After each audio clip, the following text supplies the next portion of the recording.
Hello दोस्तों, आप सबका स्वागत है मैथ्स यूट्यूब चैनल में। सबसे पहले अपने चैनल को लाइक शेयर एंड सब्सक्राइब करें। फिर अब हम अपनी आज की क्लास शुरू करने जा रहे हैं, जो हमारी फार्मा पे फार्मा पार्ट 1 जो हमारा सेमेस्टर थर्ड में हमें पढ़ने को मिलता है। फार्मा की यूनिट नंबर थर्ड है, यूनिट थर्ड है ग्लास acting on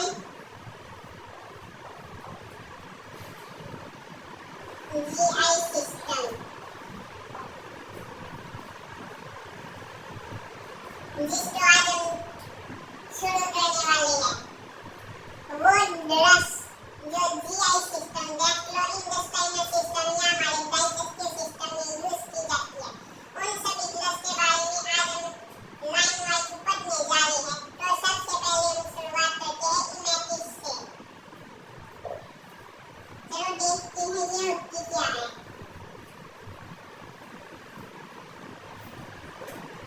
पहले हमें इमेटिस का जनरल इंक्लूड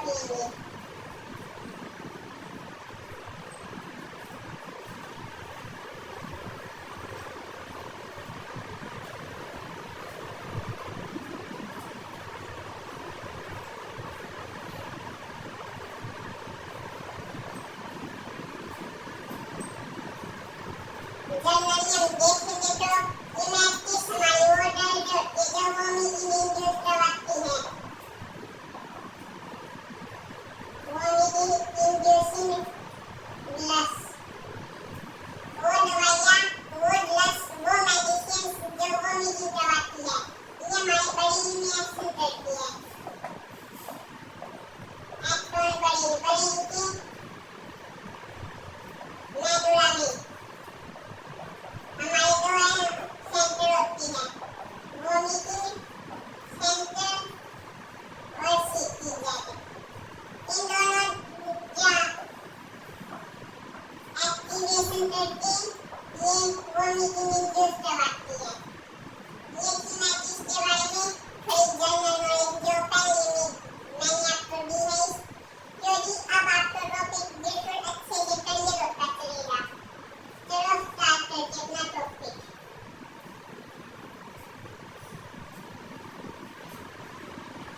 सबसे पहले हम पढ़ेंगे डेफिनेशन।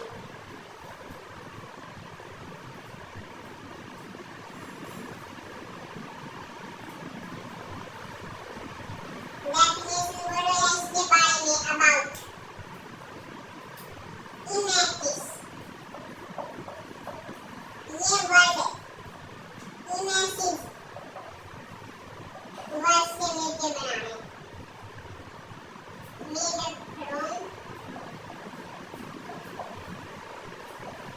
इमेसिस से इसका कनेक्शन है, इमेसिस से बना है। इमेसिस क्या होता है? इमेसिस मतलब वोमिटिंग, उल्टी, ये होती है इमेसिस। इमेटिस एक्शन करती है या इंड्यूस करवाती है इमेसिस यानी कि वोमिटिंग। तो हम इसकी डेफिनेशन देखें तो ग्लस dose induce emesis are called emetics. ये इसकी डेफिनेशन बनती है। इसकी आप खुद से भी बहुत सारी डेफिनेशन बना सकते हो, लाइक ग्लस which are used to vomiting, या और भी जो भी आप सिंपल अपने दिमाग से बनाना चाहो वो बना सकते हो। इसके बाद हम चलते अपने नेक्स्ट पॉइंट पे, जो जी होगा हमारा हाउ वोमिटिंग एक्टेड।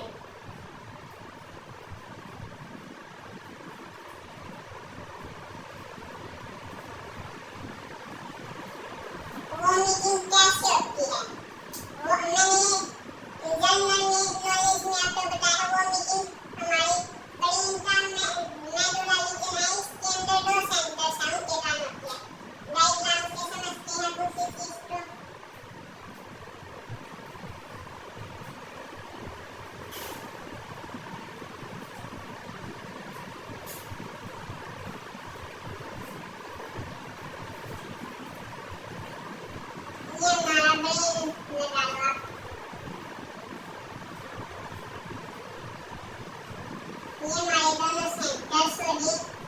अब हम इसको या फिर लिख लेते हैं स्टमक।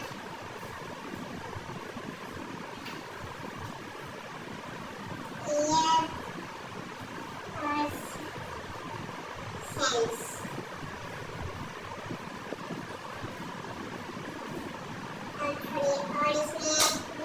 ये हमारा CTZ और ये हमारा वोमिटिंग सेंटर। कौन सा centre? Vomiting.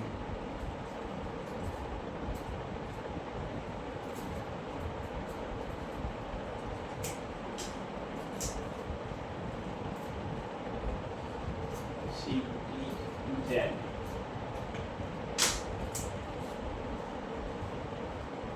chemoreceptor trigger zone CTZ। अब ये हमारा ब्रेन का डायग्राम हो गया। हमारे पास हम सोचते हैं कि वोमिटिंग होने के क्या क्या कारण हो सकते हैं। पहला कारण है स्टमक या फिर खाम में। स्टमक कैसे? हमने कुछ भी उल्टा सुल्टा खा लिया, उस कारण से में वोमिटिंग होनी स्टार्ट हो जाती है। कैसे?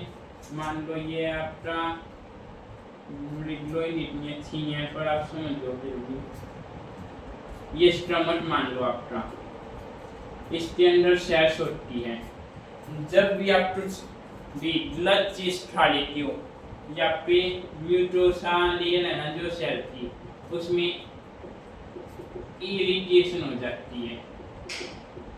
इरिटेशन होने के कारण जो इसके न्यूरोरिसेप्टर है या के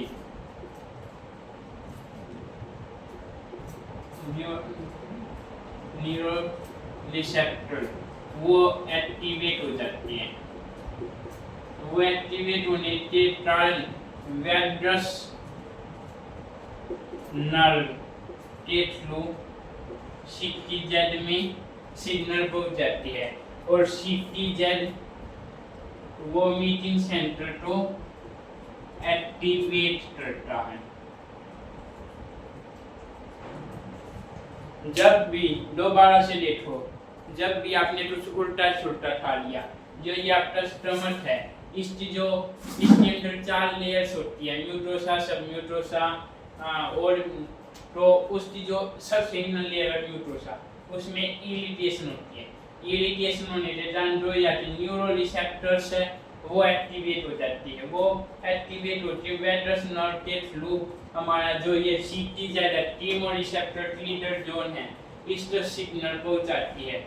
CTZ फिर वोमिटिंग सेंटर को एक्टिवेट करता है और वोमिटिंग इंड्यूस करवाता है, वोमिटिंग स्टार्ट करवाता है। ये था हमारा पहला मैकेनिज्म। अब देखते हैं दूसरा मैकेनिज्म। भी हमने बैड स्मेल ले ली या बैड टेस्ट,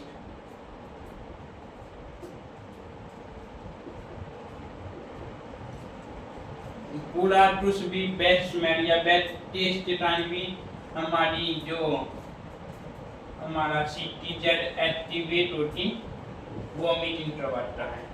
ईयर में हमारी नर्व होती है, आपने पढ़ा होगा वेस्टिबुलोट्रोक्लियर नर्व।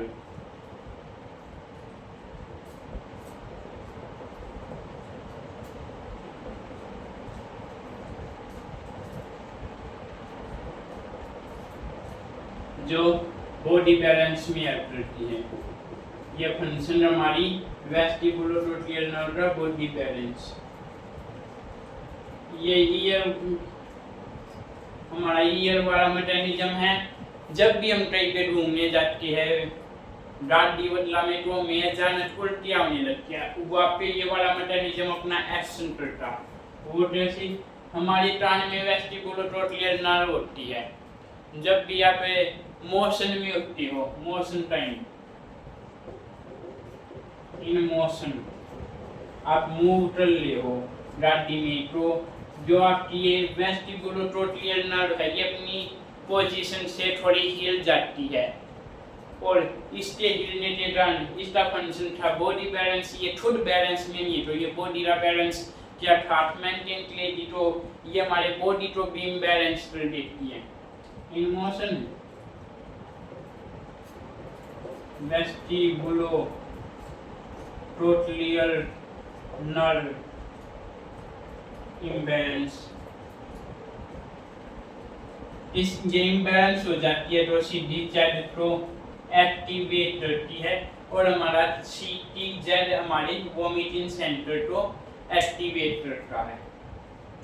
ये थे इसके 3 सिंपल से मैकेनिज्म वोमिटिंग होने के। अब यहाँ पे वोमिटिंग के टाइम पे कुछ न्यूरोरिसेप्टर एक्शन करते हैं, उन बारे में हम पढ़ेंगे। मैं तो ये ब्रेन है ना, ये इसके अंदर ही देखते हैं। सबसे पहला है डोपामाइन, फिर 5-HT3, 5-हाइड्रोक्सीटेट्रामाइन, फिर है न्यूरोट्राइनेज,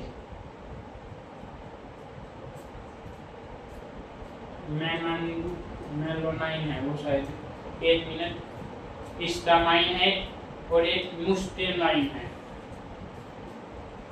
मस्क्लेनाइन और हिस्टामाइन।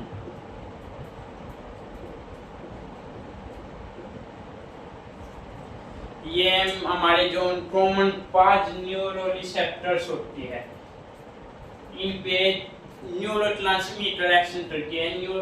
जैसे ये हमारा न्यूरोट्रांसमीटर है, इस पे आके हमारा ये न्यूरोट्रांसमीटर हो गया हमारा, इस ये हमारा न्यूरोरिसेप्टर है, इस पे आके हमारा न्यूरोट्रांसमीटर बाइंड हो जाता है और इसको ब्लॉक कर देता, तो इस तरह से यहाँ पे बंद हो जाता है। वो हम एंटीमेटिस में आपको और भी डीपली और अच्छे से समझाएंगे। अब यहाँ पे आप कॉमनली देख लो, जो डोपामाइन न्यूरोरिसेप्टर है, ये हमारे न्यूरोरिसेप्टर है, ये हमारे न्यूरोट्रांसमीटर। डोपामाइन पे एक्शन करता है डोपामाइन न्यूरोट्रांसमीटर। 5-HT3, 5-हाइड्रोक्सीटेट्रामाइन पे सेरोटोनिन, हमारा सेरोटोनिन न्यूरोरिसेप्टर या पे एक्शन करता है। न्यूरोट्राइनेज पे हमारा न्यूरोट्राइनेज ही करता है। मस्क्लेनाइन पे एसिटाइलकोलिन,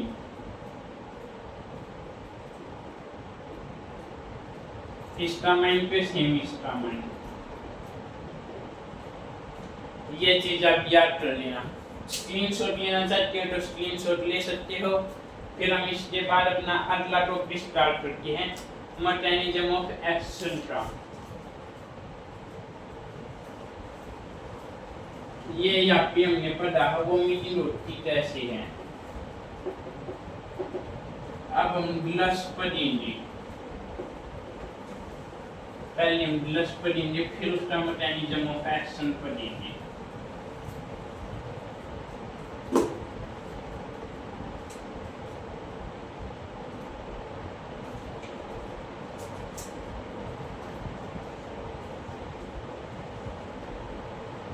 ग्लस या ग्लासिफिकेशन ऑफ ग्लस। ग्लस हमारे पास कॉमन 4 पद्धति है, 4 टाइप में। टोंसी डायरेक्ट एक्टिंग,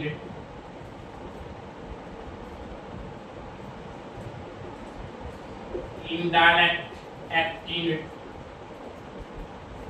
natural resources और synthesis। ये 4 हम कॉमनली पढ़ते हैं। नेचुरल में हमारी आती है हमारा एपिडेसिल,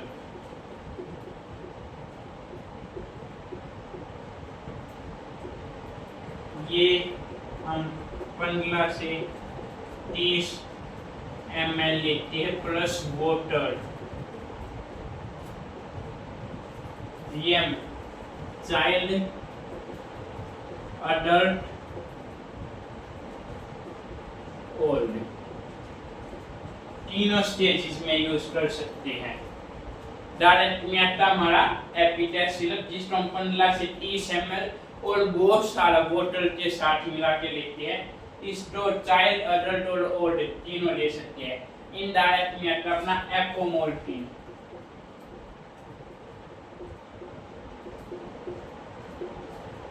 बहुत ही तेज ब्लड होती है, माइंड को ब्रेन को बिल्कुल हिला के रख देने वाली। इसको हम 0.1 mg लेते हैं। 0.1 mg और 2 से 6 mg 0.1 mg पर बॉडी पर kg ऑफ वेट है उसके पर kg के रोटीन 1 ग्राम। जैसे 10 kg का बंदा है तो हम उसको ओनली 1 mg ही देंगे, क्योंकि 0.11 kg के लिए इंटू में 10 तो 1 ऐसी ब्लड का कैलकुलेशन करके या 2 से 6 जो हम जर्नल रेंज लिखती है तो वो है 2 से 6 mg। ये ओनली फॉर अडल्ट होती है। ये चाइल्ड या ओल्ड के केस में हम बिल्कुल भी यूज नहीं करते, बिल्कुल डिस्क्लेक्टेड होती है, ओनली अडल्ट के लिए यूज में आती है। हमारा नेचुरल है मस्टर्ड वाटर, नेचुरली सोर्स है तो इसके बारे में हम इसकी डोज बदला नहीं बता सकते। फिर है हमारा सिंथेसिस, सोडियम क्लोराइड NaCl। इसको हम 15 से 20 mg यूज करते हैं।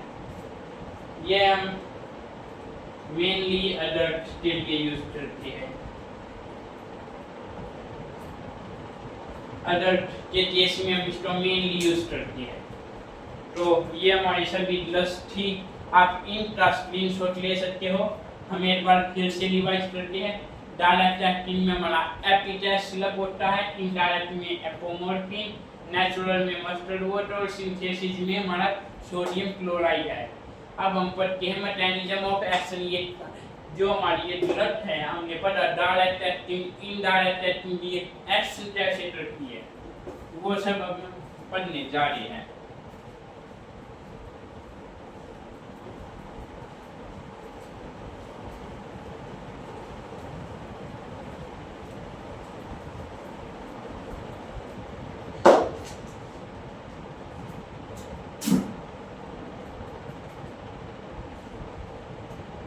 mechanism of action।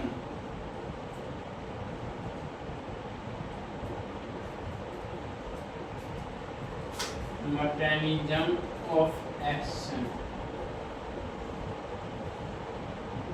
direct, indirect। ये हमने पढ़ लिया, पर आपको पता नहीं तो पता है। हमने ये पढ़ा था हमारे हाउ वोमिटिंग अटर वाली पॉइंट में। डायरेक्ट में कैसे gastric mucosa, irritation,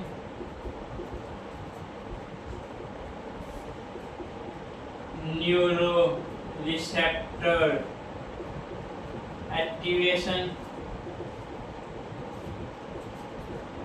वेट्रस nerve for signal, CTZ activation,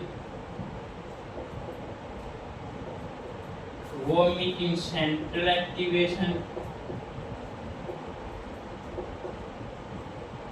vomiting induced.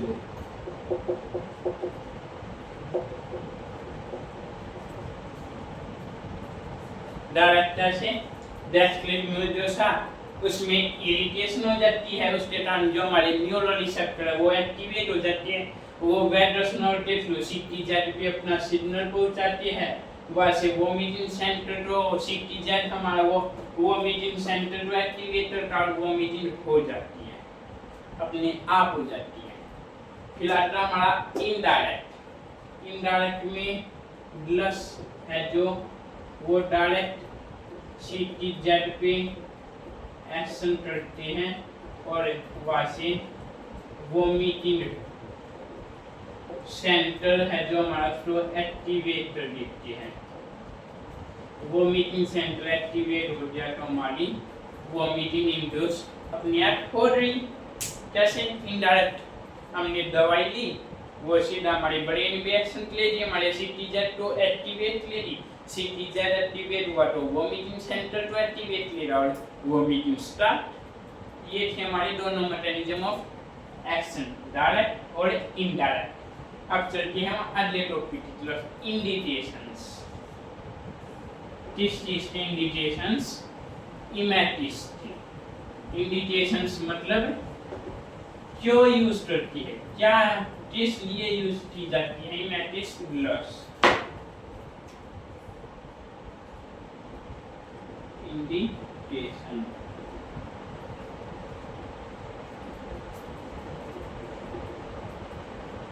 क्यों यूज करते हैं? जब किसी ने जहर खा लिया हो तो केस में हम यूज कर सकते हैं कि हाँ उसने भी अभी जहर खाया है, हमने उसको एक एपिटाइट सिरप पिला दिया, उसको उल्टी होने लगी, जो उसका जहर जो उसने जहर लिया था वो भी उसके स्टमक में दिया, पर वो मीटिंग के कारण वो एम्पटी स्टमक होने के कारण वो पूरा जहर बाहर आ गया और वो पेशेंट हमारा बच गया। कितना अच्छा यूज है इसका पॉइजनिंग केस में। स्पेलिंग पे मत जाना, स्पेलिंग इसकी गलत मिल सकती है, इसमें हाँ गलत ही है, POIZIONIN पॉइजनिंग केस। टूसलाजो में मोस्ट कॉमन मिलता है। टूस बड़े गुट्टे होते हैं, एक डोरी ली, अरे बुखार है उसको मतलब उसने डोरी ली, 5-10 मिनट बाद देखा अभी तक टूस नहीं हुआ और 10-15 मिनट वेट किया नहीं हुआ, दूसरी डोरी ले ली साथ में, फिर तीसरी भी ले ली, बार बार डोरी लेकर जा रहा है, इंतजार नहीं कर रहा, मतलब ग्लस का ओवरडोज। ओवरडोज के केस में भी वो ओवरडोज होने के कारण बॉडी में हार्म पहुंचाएगा, पर हमें हार्म तो नहीं होने देना पेशेंट को, इसलिए हम उसको भी वोमिटिंग के थ्रू बाहर निकाल सकते हैं जो ओवरडोज हुई है, तो वहाँ पे भी हम इसका यूज कर सकते हैं। इससे कॉमनली यही दो यूज थे। अपर केस्टियम फ्रंटलाइन इंडिकेशंस।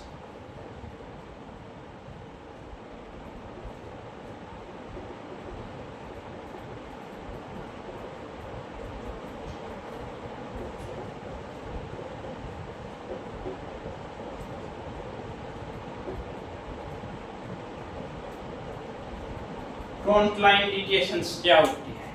इंडिकेशंस क्या थे? यूजेस। अब इंडिकेशन तो यहाँ पे यूज की फ्रंटलाइन मतलब नहीं यूज, नॉट यूज,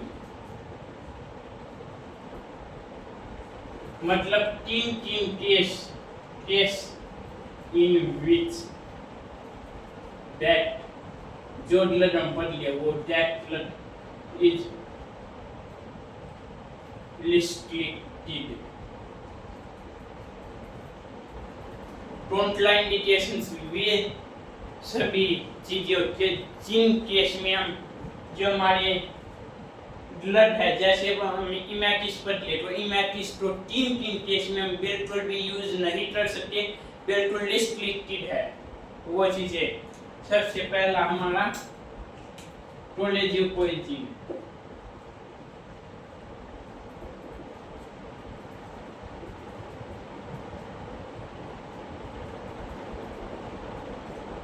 हम प्रोलेजिव पॉइजनिंग को हाइड्रोकार्बन भी बोलते हैं, हाइड्रोकार्बन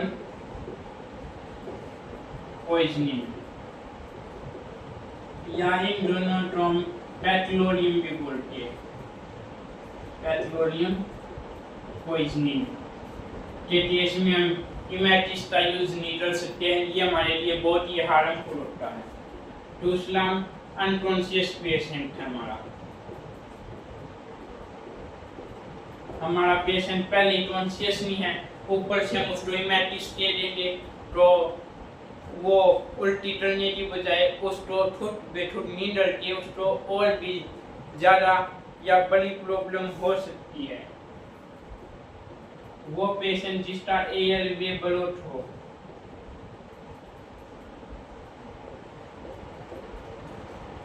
जिसका एयरवे ब्लॉक हो, उसको भी हम इमेटिस नहीं दे सकते क्योंकि उसका नाक तो पहले ही बंद है, वो मुंह के थ्रू सांस ले रहा है।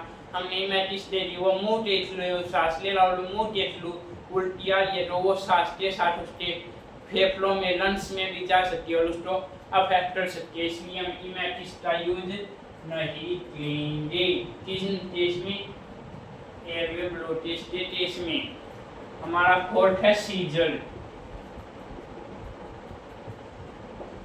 हमारा पेशेंट सीजर की हिस्ट्री या कंप्लेंट के साथ हो, उसको कोई भी पास्ट में सीजर हो या प्रेजेंट में सीजर हो, तो उस टाइम पे हम इमेटिस का यूज बिल्कुल भी नहीं करेंगे क्योंकि हमने मैकेनिज्म ऑफ एक्शन में वो हाउ वो मिटिंडस्टर में ये चीज़ बहुत ही अच्छे से पढ़ी थी।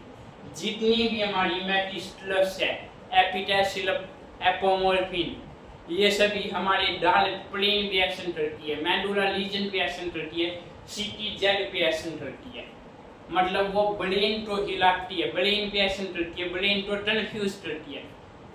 पेशेंट हमारा उसको पहले से सीजर आई या उसकी कोई भी सीजर की कंप्लेन है या हिस्ट्री है कोई भी सीजर की, उसको मुंह पर से इमेटिस दीजिए, उसके माइंड को फिर से कन्फ्यूज कर लिया तो उसको सीजर आने के चांसेस हमें इंक्रीज कर लिए है, ज़्यादा कर लिए है, मतलब उसको दोबारा से सीजर आ सकती है।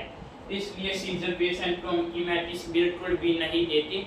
हाँ, उसने पॉइजन बदला करके सीजर की हिस्ट्री तो हम सस्नीड बदला करके कोई भी अदर प्रोसीजर्स कोई भी अदर प्रोसीजर के थ्रू हम केस को अपने हैंडल कर सकते, पर इमेटिस का यूज नहीं करते। ये थे हमारे कॉन्ट्राइंडिकेशंस। इनके बाद चलते हैं, अगला टॉपिक है, अगला पॉइंट है जो हमारा वो है साइड इफेक्ट।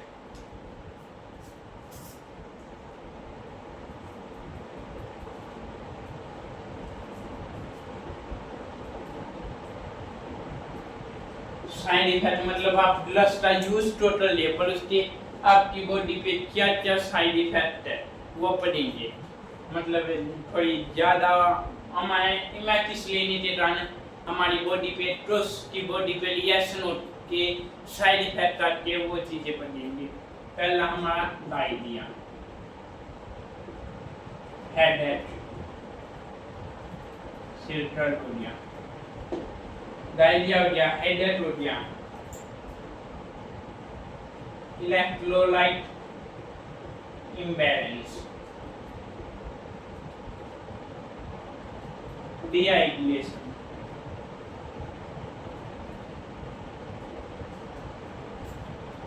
और aspirate pneumonia.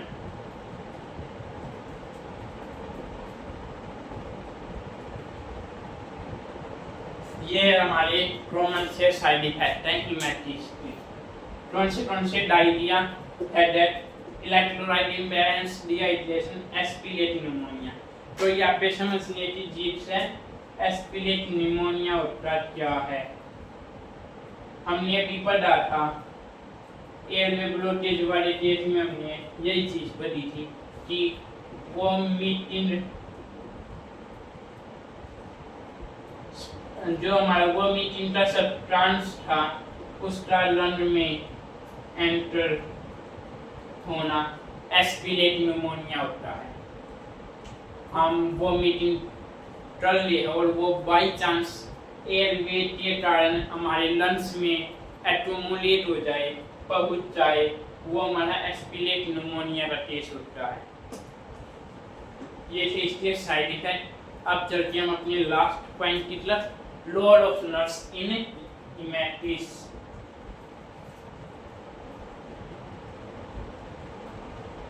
Role of nurse या नर्सेज रोल। नर्स के रोल बहुत ही कॉमन, सिंपल और इजी है। यहाँ पे आपको कुछ भी ज़्यादा पढ़ने की समझने की जरूरत नहीं होती, ये तो आप खुद से बना के लिख सकते हो क्योंकि आप नर्सिंग कर ले हो। जाले है रोल ऑफ नर्स या नर्सिंग रिस्पॉन्सिबिलिटी।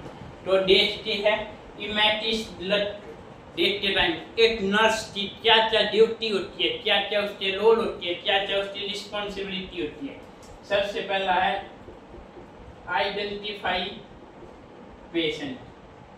पेशेंट को ढूंढना, जिस पेशेंट को में वो ब्लड देनी है उस पेशेंट को देखना कि हाँ यही हमारा पेशेंट है, उसको चेक करना, फिर मॉनिटर करना उसके वाइटल्स को, वाइटल साइंस को मॉनिटर करना। जो हमें ब्लड दे रही है क्या बता उसके साइड इफेक्ट के कारण उसके वाइटल्स में चेंजमेंट है और वो हमें हिंट दे कि हाँ अब इसको साइड इफेक्ट स्टार्ट हो रहे हैं, हमें ऑब्जर्व करने में हेल्प दे। तो वाइटल साइंस को मॉनिटर करेंगे। हमारे पास पेशेंट एडमिट है तो उसके बाद रीचेक,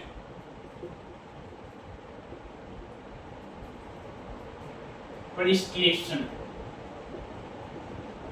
जो हमारा प्रिस्क्रिप्शन है उसको रीचेक लेंगे कि हाँ डॉक्टर ने हमें यही दवाई देने के लिए बोला है, इसी पेशेंट को बोला है। क्यों यूज करेंगे हम रीचेक प्रिस्क्रिप्शन वाला पॉइंट, जो हमें हेल्प देना लाइट ब्लड,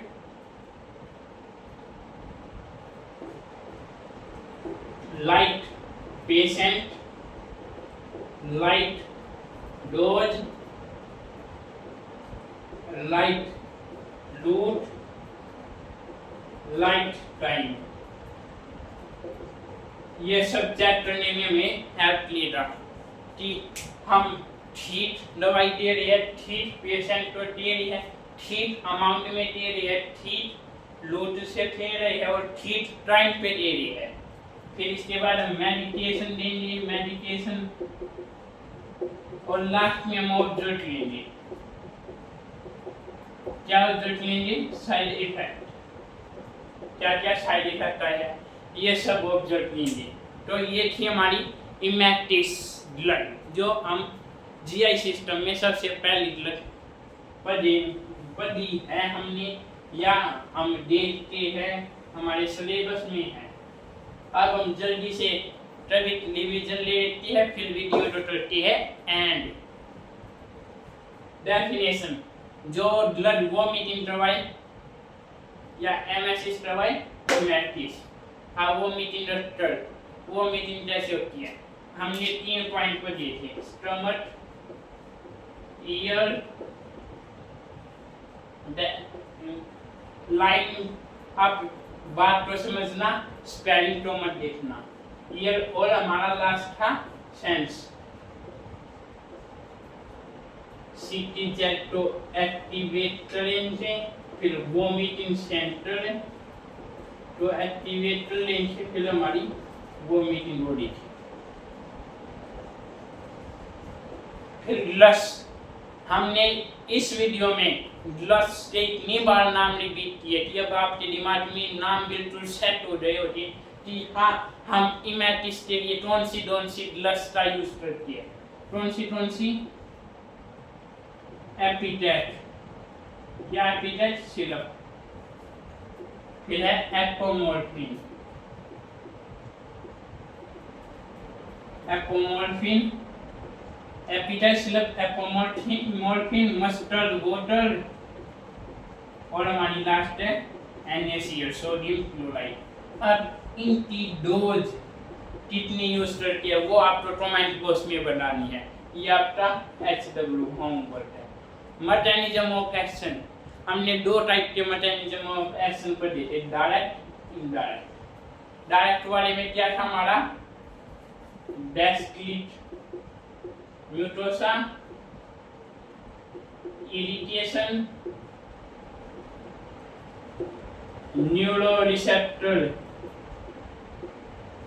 एक्टिवेट हो रहे थे हमारे, एक्टिवेशन, वेड्रस नर्व,